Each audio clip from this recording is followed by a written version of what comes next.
I said I wasn't going to talk a lot today. Why? Because I want to spend my morning just answering comments. Okay, and I'll get into making some fun stuff later when everybody's around because doesn't get kicking until later in the afternoon. So I was gonna go slow. All right. Anyway, but something came up and it has just got me cracking up, and I'm gonna see if I can make y'all laugh just as hard as it's making me laugh. All right. So Trump now says that January 6th was a hoax, that there were hundreds of FBI agents in the crowd who were inciting the crowd to riot. Okay? And that would be Joe Biden's FBI, right? Okay. And this is his latest claim. Now, there were like 1,500 people who were charged with a crime for January 6th, and he pardoned all of them. Therefore, any individuals who committed a crime during January 6th, he already forgave them for, so then why are you complaining now that some of them were agitators, right? Like, that's number one. Okay, now, then it gets worse, okay? The current FBI director, okay, Trump's boy, okay, corrects Trump. Nobody corrects Trump. Like, whoa. Okay, that can't be good for him.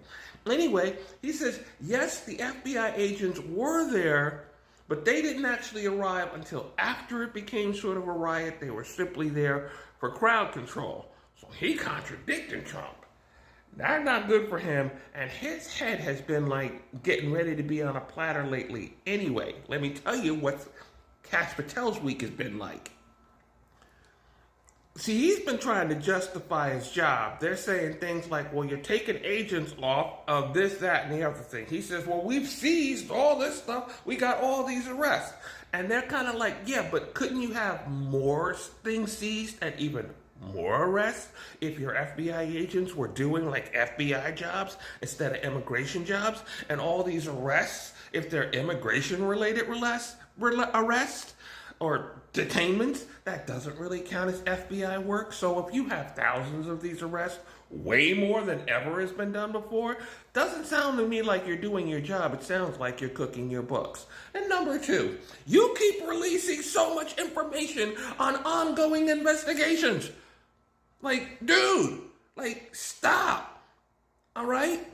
The public has a right to know. There's a certain right to transparency, but when a police investigation is ongoing, like, the first hour, first 2 hours, yeah, if the public doesn't know anything, that's not concealing anything. That's like, proper police work, all right? You don't put too much out there. You want to really, really control how much information is out there during an ongoing investigation. And he can't seem to stop this. So people are calling for his head anyway, and now he's contradicting the president. So I'm feeling like this guy who wrote a book, he wrote a children's book about how to treat Trump if he was king, which I was pretty sure was going to keep him in his job. Not sure he's going to keep his job anymore.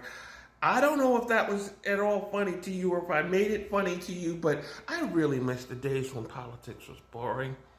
When I could sit and I could listen to some politician talk, and despite my college education, I wouldn't know half of what he was talking about, and I'd want to fall asleep. Yeah, used to be great back in those days. We could just be like, yeah, bitch about this, bitch about that, but we don't really know what's going on. Now we really, really know what's going on, and it's really, really funny. If it wasn't so sad sometimes.